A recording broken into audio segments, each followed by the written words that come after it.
ऊंच नीच, भेदभाव, अन्याय, अत्याचार, जुल्म, जाति, गैर बराबरी का अंत करता। लेकिन ये भारत हमेशा से ऐसा नहीं था। इस भारत में गैर बराबरी, ऊंच नीच था, भेदभाव था। और ये भेदभाव, गैर बराबरी अपने आप खत्म नहीं हुआ। इसके लिए संघर्ष हुआ, बड़ा लंबा संघर्ष। मैं ये भी जानता हूं कि कुछ समय ऐसा होगा, कुछ हमारे साथी ऐसे भी होंगे जिन्होंने मद्यपान किया होगा, शराब पी होगी, वो भी बीच बीच में डिस्टर्ब करते रहेंगे। मुझे अब इस बात का भी आइडिया पूरा कि वो भी यहाँ होंगे, वो बीच बीच में डिस्टर्ब भी करते रहेंगे। मैं जानता हूं अपने लोगों को, क्योंकि हम अपने गम मिटाने के लिए शराब का सहारा लेते हैं। हमें लगता है शराब पीने से हमारे गम दूर हो जाएंगे, जबकि सच नहीं। तो मैं अपनी बात की शुरुआत करता हूं। ये देश जब आजाद नहीं था तो राष्ट्रपिता ज्योतिबा फूले, जिनका संघर्ष हमें सिखाया गया, जिनको बाबा साहब अम्बेडकर ने भी गुरु माना, जिन्होंने सबसे पहले देश में अंग्रेजों के शासनकाल में अन्याय अत्याचार, जुल्म, जाति के खिलाफ आवाज उठाई।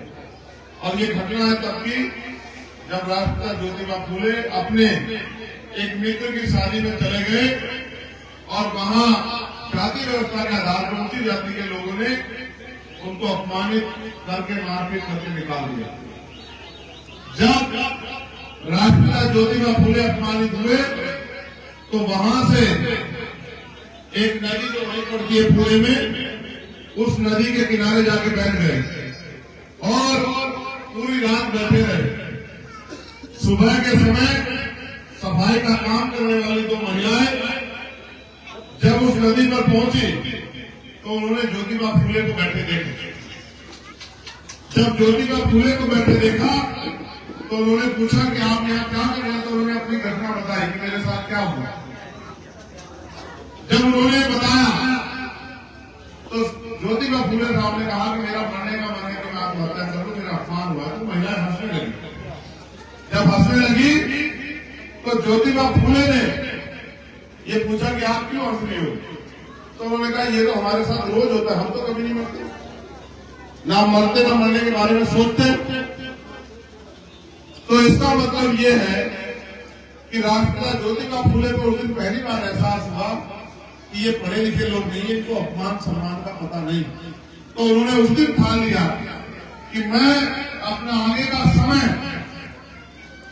गरीबों, शोषितों, दलितों, पिछड़ों, आदिवासियों, महिलाओं को पढ़ाने में लगाऊंगा। पहले उन्होंने अपनी पत्नी को पढ़ाया, फिर उन दोनों ने 18 स्कूल खोल के बच्चों को, गरीबों को पढ़ाने का काम किया।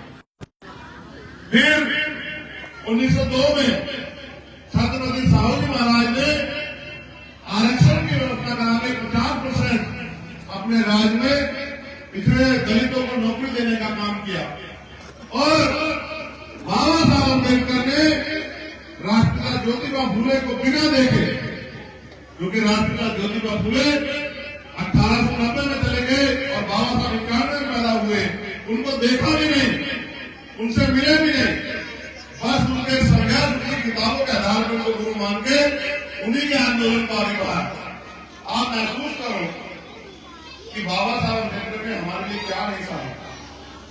उनके 33 बच्चे कुर्बान हुए, तब जाके देश में हमें वोट देने का, पढ़ने का, पढ़ाने का, नौकरी करने का, रोजगार करने का, धार्मिक स्थल बनाने का, उसमें जाने का, महिलाओं को पढ़ने का, पढ़ाने का अधिकार मिला, संपत्ति रखने का, सम्मान से लेने का अधिकार मिला। और मैं अब आपको याद दिलाना चाहता हूं कि जब 16 अगस्त को 1947 को हम अंग्रेजों के गुलाम थे, 15 अगस्त 1947 को हम लोग आजाद हुए, लेकिन 16 अगस्त 1947 को बहुत बड़ा परिवर्तन हमारी जिंदगी में नहीं, क्योंकि 14 अगस्त को अगर हमारी जेब में 50 रुपए थे तो आजाद होने के बाद 16 अगस्त को हमारी जेब में 50,000 रुपए नहीं हुए। जिनके पास एक तक जमीन नहीं थी उनको जमीन नहीं मिली, जिन पे उद्योग नहीं था उनको उद्योग नहीं मिला, जिन पे नौकरी नहीं थी उनको नौकरी नहीं मिली, जिन पे मकान नहीं थे उनको मकान नहीं मिले। असल आजादी आई 26 जनवरी संविधान लागू हुआ, जो संविधान ऊंच नीच भेदभाव काम करता है, जो संविधान हर व्यक्ति को बराबर का अधिकार देता है।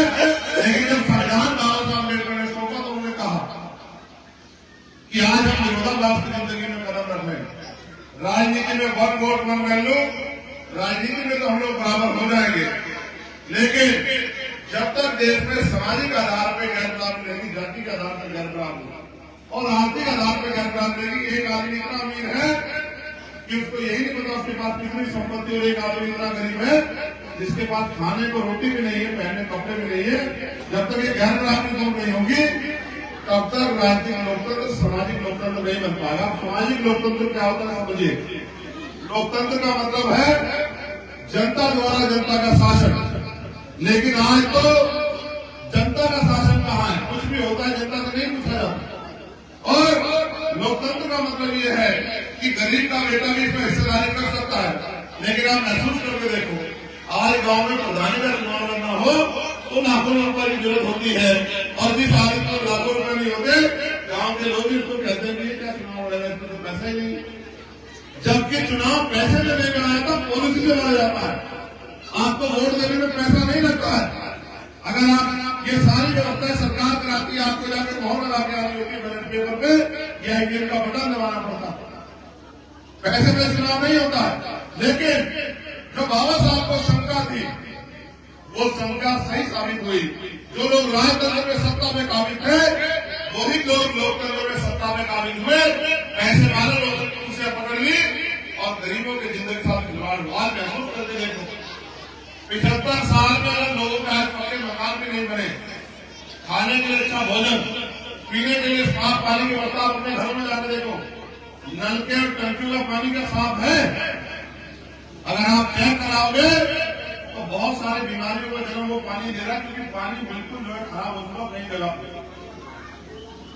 पीने के लिए साफ पानी, पहनने के लिए अच्छे कपड़े और सर ढकने के लिए छत की व्यवस्था भी सरकार नहीं करा। जब बाबा साहब अम्बेडकर ने उनको एहसास था और उन्होंने अपने लोगों को कहा कि मैं बड़ी मुश्किल से तमाम तरह के अन्याय अत्याचार अपमान से इस कारवा को यहाँ तक लेके आ पाया हूँ, अगर आप इसको आगे नहीं बढ़ा सकते तो उसको पीछे मत डाल दें। आज नौजवान यहाँ बैठे हैं, आप महसूस करके देखो कारवा आगे जा रहा है पीछे जा रहा है। बाबा साहब ने जो सपने देखे थे कि देश में गरीब को भी बराबरी के अधिकार, स्वाभिमान, सम्मान का जीवन मिलेगा, क्या वो मिल पा रहा है? क्या जुल्म जाति होनी बंद हो गई है? क्या जाति के आधार पर भेदभाव बंद हो गया है? क्या देश जातों का आगे बढ़ के एकजुट हो पाया है? क्या भाईचारा बन पाया? तो आपको लगेगा कि बाबा साहब ने सपनों के विरोध में काम हुआ। बाबा साहब ने अथक प्रयास किया था देश को जोड़ने के लिए, और जो जातियों में बटा समाज था उसको इकट्ठा करके शेड्यूल ट्राइब, बैकवर्ड और माइनॉरिटी में संगठित करने का काम किया। शेड्यूल कास्ट के रूप में हम लगभग 1000 जातियों में बटे हुए थे, उन्होंने पूरी जातियों का प्यार के शेड्यूल कास्ट बनाया। लेकिन हम तो अपने महापुरुषों के विचारों के खिलाफ काम करते हैं, हम कभी करते हो नहीं पाए। आज हालात ये है कि कल क्या कानून बनेगा इसकी भी जानकारी हमें नहीं। मैं आपको बुनियादी बात बताता हूँ। जब बाबा साहब ने वोट का अधिकार दिलाया तो उन्होंने कहा आज मैंने रानी का पेट चीर दिया, आज के बाद राजा बैलेट बॉक्स से तैयार होगा, अपनी वोट से तैयार होगा। उनको उम्मीद थी कि हजारों साल जिनको कुर्सियों पर नहीं बैठने दिया गया, अब वो वोट के जरिए कुर्सियों में बैठेंगे, राजकाज चलाएंगे, पॉलिसी बनाएंगे, अपने लोगों की समस्याओं को दूर करेंगे। ये संविधान है जिसकी वजह से पाल, प्रजापति, कश्यप, सैनी, मौर्य, शाक्य, कुशवा, जाट, मोहम्मद, तमाम वाल्मीकि, पासी, धोबी, कोरी, खटीक का बच्चा डॉक्टर, इंजीनियर, IAS, IPS बनता है। आजादी से पहले नहीं बनता था। 100 में से एक कोई लोग रेलवे की सेना में नौकरी करता था, उसके बच्चे को अवसर मिलता था। ये सारे अवसर बाबा साहब अम्बेडकर के संविधान से आए। तो जब बाबा साहब अपने लोगों को वोट के लिए तैयार कर रहे थे, दुश्मन बड़ा समझदार था। उसने कहा कि बाबा साहब ने लोग तैयार कर दिए, ये इनके पास वोट है, राज ले लेंगे। तो उन्होंने साजिश की कि इनके पास वोट है, हमारे पास नोट है, हम इनकी वोट को नोट से खरीद लेंगे। बाबा साहब समझाते थे, लेकिन समाज की जरूरत पैसा थी। समाज दुश्मन आता था, पैसे देकर वोट खरीद लेता था। बाबा साहब समझाते समझाते 56 में चले गए। ये कहते हुए जो जो आगरा में उन्होंने भाषण दिया कि मुझे मेरे पढ़े लिखे लोगों ने धोखा दिया और जो मैं करना चाहता था उसका 10% भी नहीं कर पाया। मेरे बच्चों, इस कारवा को संभाल कर रखना, इस कारवा को बचा कर रखना। मुझे मरने के बाद मरा हुआ समझना, जब तक संविधान जिंदा में जिंदा। बाबा साहब छप्पन में चले गए, उसके बाद ये बात समझ में आई माननीय काशीराम साहब के, जो क्लास 1 के सर्टिफिकेट थे, अधिकारी थे, उन्होंने अपनी नौकरी को छोड़ के माननीय वाल्मीकि जी के कहे से एनिलेशन ऑफ गॉड, जाति का विनाश नाम की किताब पढ़ के उन्होंने बाबा साहब के मिशन को, फूले साहब के मिशन को चलाने का फैसला लिया। गांव गांव जाकर समाज को समझाने लगे। समाज को अपनी जरूरतों में डूबा हुआ था। जब समाज को समझाते तो समाज उनको ही आरोप लगाता, समाज उनको तरह तरह की बातें कहता, लेकिन कभी उन्होंने अपना रास्ता नहीं छोड़ा। वो लगातार चलते रहे और उन्होंने ये बात समझी कि हम पीछे क्यों हैं। तो उनको पता लगा कि हमारे लोग वोट को बेचते हैं, तो उन्होंने नारा दिया कि वोट की रक्षा बहन बेटी की रक्षा करनी है, वोट को बेचना नहीं है, वोट को जिम्मेदार आदमी को सौंपना है। समाज ने उनकी बात को मान लिया और वोट को बेचना बंद कर दिया। उसका उससे ये हुआ कि हम ताकतवर बने, हम पे सत्ता आई, लेकिन दुश्मन भी चालाक था। उसने नई योजना बनाई कि पहले तो हम इनके वोट को नोट से खरीदते थे, अब उसने नोट से खरीदना बंद किया। अब वो ईवीएम नाम की मशीन ले आया कि हम इनकी वोट को, ये वोट किसी को भी डाले, आएगा हमारे खाते में ही। वो ईवीएम नाम की मशीन को लाके उन्होंने वोट की चोरी शुरू कर दी। फिर हमारे जागरूक लोगों ने उसके खिलाफ मोर्चा लिया और सुप्रीम कोर्ट ने आदेश दिया कि मशीन से चोरी हो सकती है, इसलिए इसमें वीवीपैट लगेगी और वीवीपैट लगाने के आदेश दिए। लेकिन इनकी सत्ता होती है, कोर्ट भी उनकी सुनता है, पुलिस भी उनकी सुनती है, अधिकारी भी उनके सुनते हैं। सभी वीवीपैट की गिनती नहीं होती, इसमें चंद वोटों की गिनती होती है और गिनती भी वो कहते हैं जो दूसरे नंबर की पार्टी है उसी की गिनती होगी, किसी तीसरे कैसे गिनती नहीं होगी। अब ईवीएम के जरिए वोट की चोरी होने लगी। जब हमारे लोगों ने इसकी मुखालफत की, इसका विरोध किया, तो दुश्मन बहुत समझदार, वो राशन लेने पे आ गया। उसने राशन लेना शुरू कर दिया कि पिछली सरकार ने आपको कुछ नहीं दिया, आप राशन लो, हमें वोट दे दो। ये सरकारें आपके बारे में सोचते हैं। मगर मेरे जिम्मेदार लोगों को, मेरी माँ बहनों महसूस करो, क्या बाबा साहब ने अपने 4 बच्चों की कुर्बानी का वोट हमें इसलिए दिया था कि हम उसको राशन को बेचने लग जाए। आप महसूस करो जो मैं बात आपसे कहना चाहता हूँ और इसको समझो। इस देश में जीएसटी के आधार पर 28% टैक्स लगता है। आप 1 रुपए का सामान खरीदते हो, 28 पैसे सरकार के खाते में जाते हैं। आप 100 रुपए का सामान खरीदोगे, 28 रुपए सरकार के खाते में जाएंगे। अगर एक परिवार पूरे 1 महीने में 5,000 रुपए का सामान खरीदेगा तो 1,400 रुपए सरकार के खाते में जाएंगे। क्या आपको पता है कि सरकार जो आपको राशन या सब्सिडी देती है वो पैसा कहाँ से आता है? अगर आपको नहीं पता तो जान लो, वो आपकी मेहनत का पैसा है जो आप टैक्स के रूप में देते हो कि सरकार आपको सुविधा देगी।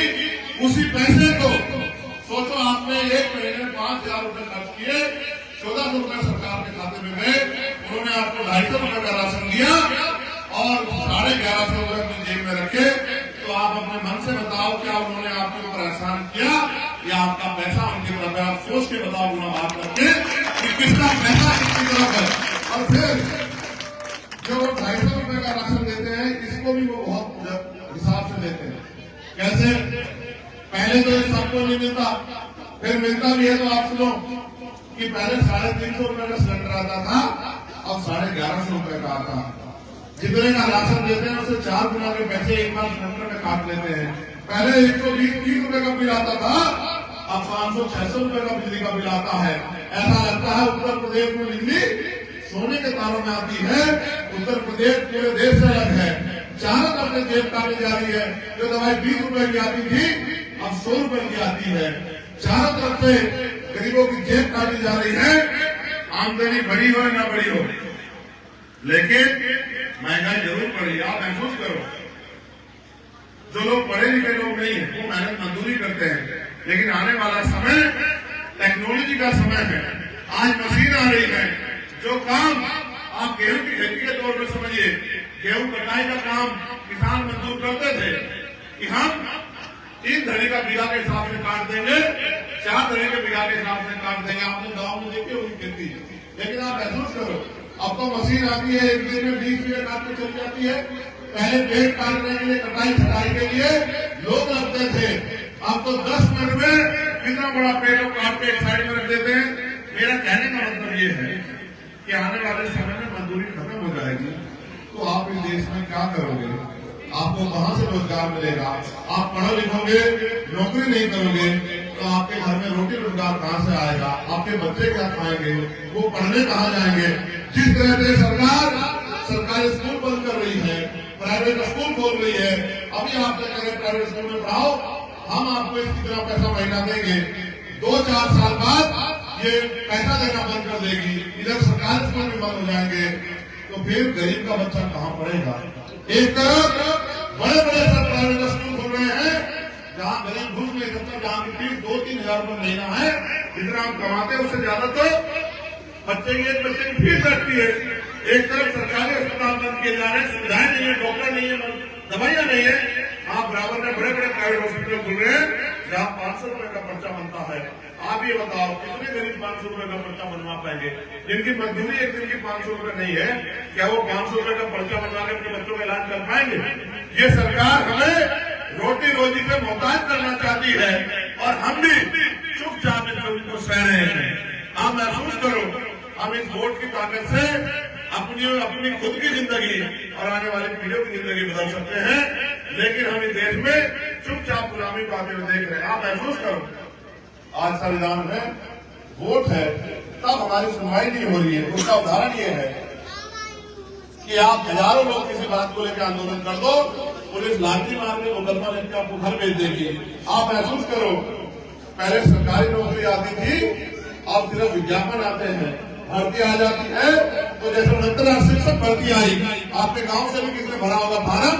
20,000 पदों का आरक्षण में घोटाला हुआ, 6,800 नौकरियां मैंने लड़ के आंदोलन करके 4 दिन भूखे पैसे रहकर अपने साथियों के साथ मुख्यमंत्री से गले में हाथ डाल के रिलीज कराई, लेकिन फिर कोर्ट से इन्होंने उन नौकरियों को फिर छीन लिया, क्योंकि कोर्ट भी कहीं ना कहीं इनके प्रेशर में आता है, क्योंकि सबसे बड़ी ताकत वो राजनीति में है। फिर अभी पुलिस की भर्ती का लेटेस्ट पेपर आया, आरओ की भर्ती का पेपर आया। आप महसूस करो, आपके गांव से पुलिस की भर्ती के बच्चे में गए होंगे, 400 रुपए पर बच्चे के हिसाब से 48 लाख बच्चों ने फार्म भरा।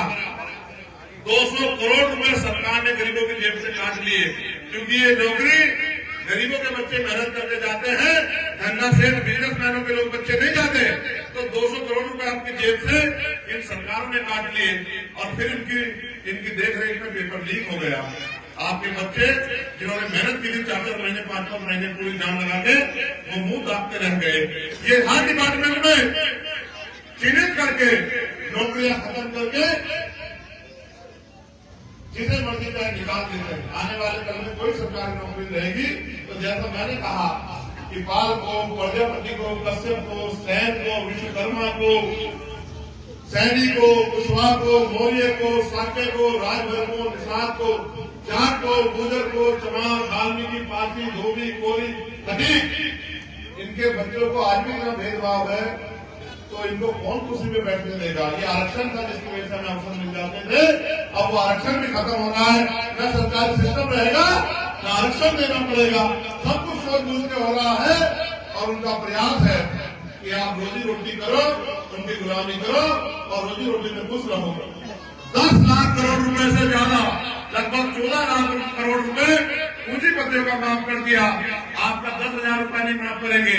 अगर बिजली का बिल किसानों का होगा या मजदूरों का होगा तो आरसी काट के मुकदमा लिख के जेल भेज देंगे, लेकिन 10-15 लाख करोड़ रुपए पूंजीपतियों का माफ कर दिया। कितने पैसे होते हैं?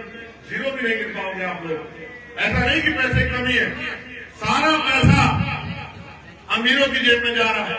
अब 2 तरह की राजनीति हो रही है। एक वो जो पैसों के आधार पर राजनीति कर रही है, जिनका मतलब है जिन्होंने पैसा कमाया है और वो पैसे से पैसा खर्च करके राजनीति करते हैं और राजनीति में कामयाब होकर फिर पैसा कमाते हैं। वो अपने लिए जीते, अपना पैसा पूरा करते हैं, गरीबों का भला नहीं कर सकते।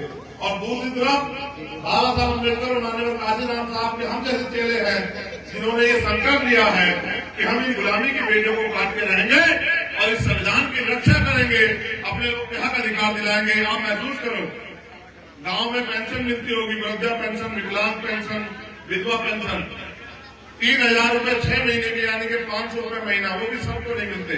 आप बताओ, जब नेताओं की बिजली फ्री है, अधिकारियों को बिजली फ्री मिलती है, तो क्या गरीब आदमी को बिजली फ्री नहीं मिल सकती? क्या बताओ, बिजली फ्री के नाम पर गरीबों की बेइज्जती काटी जाती है, बिजली के दाम को बढ़ाए जाते हैं। जैसा मैंने कहा, जब नेताओं को पेंशन मिलती है, अधिकारियों को पेंशन मिलती है, तो 500 रुपए में तो अच्छा सा जूता भी नहीं आता।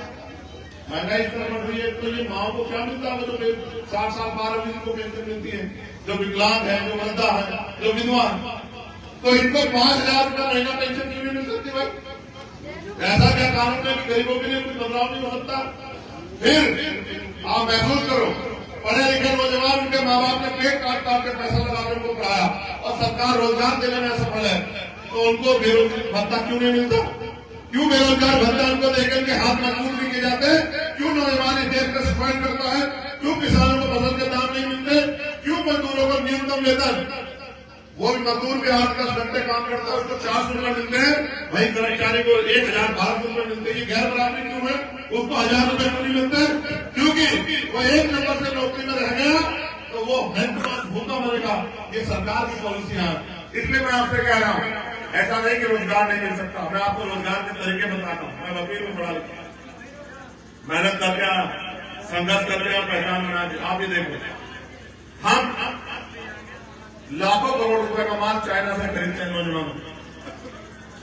आप बाजार में जाओ, हर दुकान पे चाइना का माल मिलेगा। हमारे यहाँ दुकानों, चाइना का मोबाइल, चाइना की ट्यूबलाइट, चाइना की बैटरी, चाइना का सामान, सब कुछ आपको चाइना में मिलेगा।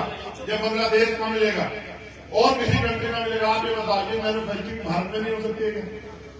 अगर ये मैन्युफैक्चरिंग भारत में हो तो कितने लाख लोगों को रोजगार मिल जाएगा सरकार चाहे, लेकिन नहीं देना चाहती, क्योंकि अगर आपकी जेब में पैसा आएगा तो उनकी गुलामी कौन करेगा? आप महसूस करो, कच्चा उद्योग घरों में लग जाए, सरकार खरीदारी करे, तो यहाँ की बहनों माओं को जो घास काट के, पशु पाल के जेब में पैसा कमाना पड़ता है, मेहनत मजदूरी करनी पड़ती है, 200-250 रुपए मेहनत करनी पड़ती है, इनको भी 10-15 हजार रुपए का रोजगार घर में बैठे मिल सकता है। लेकिन ये निकम्मी बहरी सरकार देना नहीं चाहती, क्योंकि गरीबों के घर में रोटी ना आ जाए। आप महसूस करो, जब यहाँ हरिद्वार कितनी दूर आपसे 100 किलोमीटर, आपने रोशनाबाद एक जगह सुनी होगा, इंडस्ट्रियल एरिया लगा, यहाँ के भी बहुत सारे नौजवान वहां नौकरी करते होंगे। आप ही मुझे बताओ, जब इंडस्ट्रियल एरिया वहां लग सकता है तो बिंदौर नगीना में क्यों नहीं लग सकता? आप बताओ मुझे। यहाँ लाखों नौजवान को रोजगार मिल सकता है, नहीं मिल सकता? आप बताओ, इंडस्ट्रियल एरिया लगे। आप महसूस करो, 2 घटनाओं में मेरा दिल बिल्कुल तोड़ दिया। एक हमारे साथी थे सलीम भाई, पत्रकार थे लखनऊ में।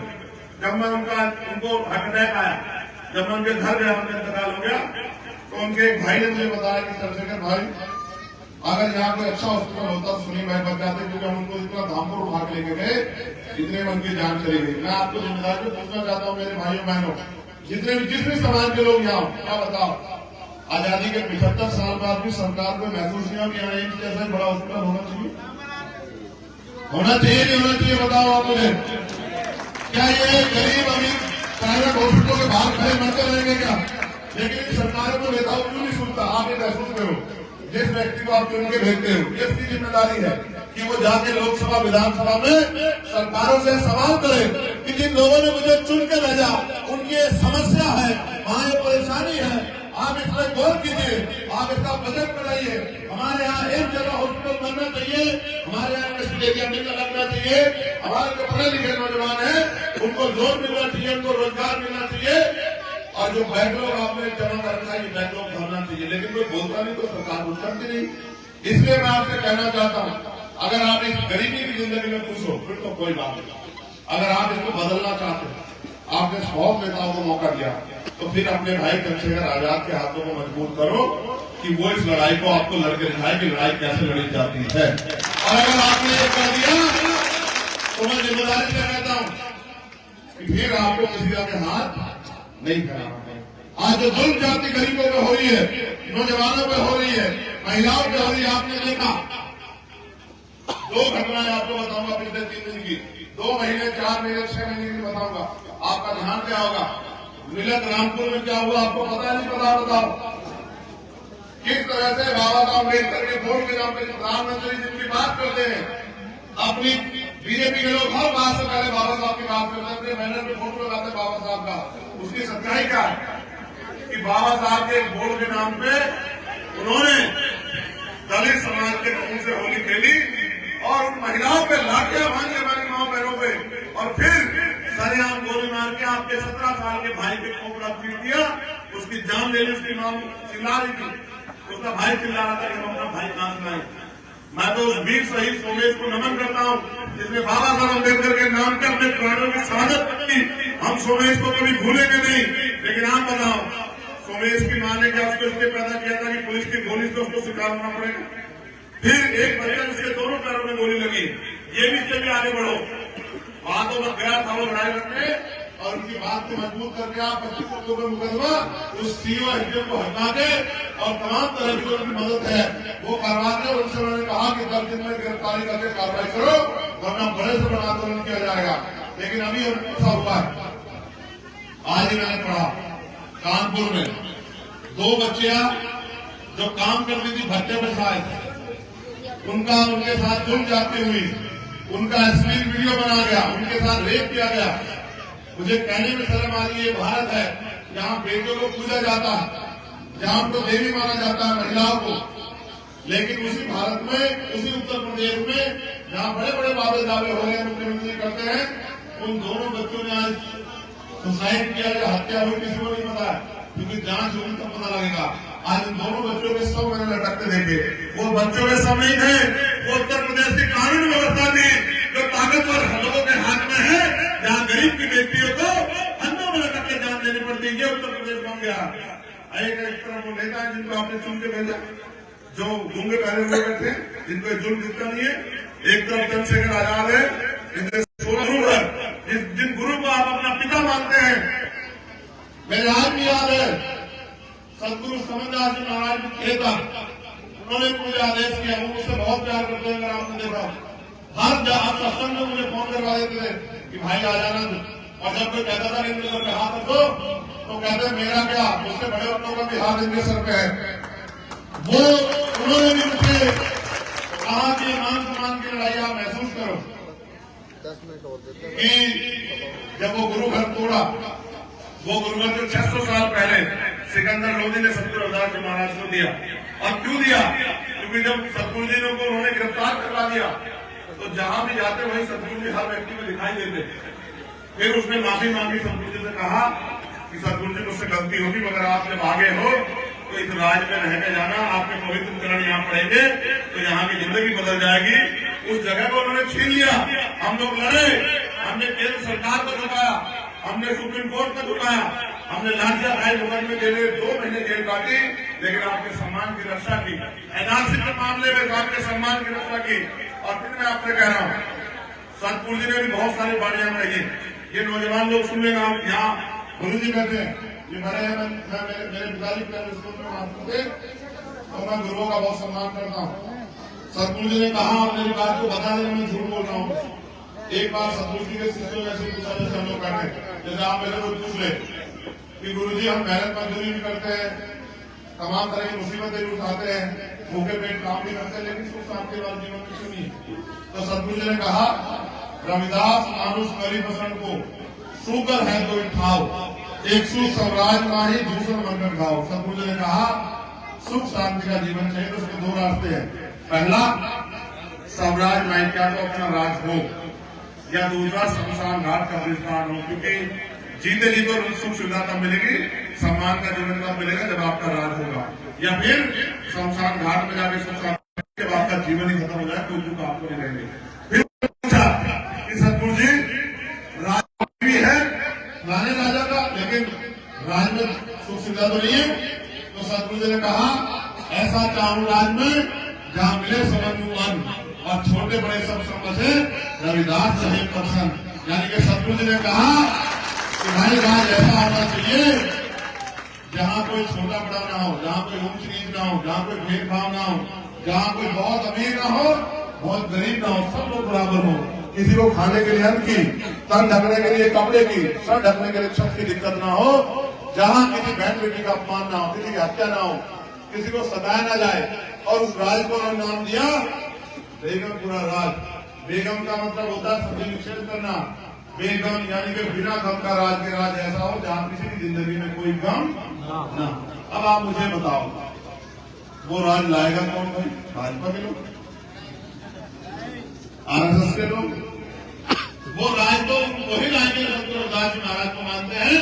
और अगर उस राज को आपको सुनना हो तो वही राज बाबा साहब अम्बेडकर 2 साल 11 महीने 18 दिन में भारत के संविधान में लिख के गए हैं कि सब लोग बराबर हैं, कोई किसी का अपमान नहीं करेगा, कोई किसी में जुल्म नहीं करेगा, सब लोग तरक्की करेंगे, सब लोग आगे बढ़ेंगे, पढ़ लिख के सब लोग आगे मजबूत होंगे और सब लोगों की रक्षा सुरक्षा काम, उनके रोटी कपड़े मकान की व्यवस्था सरकार करेगी। लेकिन ना हम संविधान की रक्षा कर पा रहे हैं, ना महापुरुषों की वाणियों की। तो मैं आपसे अपील करता हूं कि मुझे आपके बीच आने का मौका मिला है और ये लड़ाई करोड़ों की है। जैसे नेताजी सुभाष चंद्र बोस ने कहा था कि तुम मुझे खोज दो, मैं तुम्हें आजादी दूंगा। मैं आपसे कहना चाहता हूं कि आज बाबा साहब अम्बेडकर के संविधान को बचाने के लिए सड़क की ताकत के साथ साथ चंद्रशेखर आजाद को अपनी वोट की ताकत भी चाहिए। और अगर आप वोट की ताकत दोगे तो फिर वो दिन दूर नहीं कि बेगमपुरा भी आएगा और संविधान का राज भी स्थापित होगा। लेकिन वो तभी संभव है कि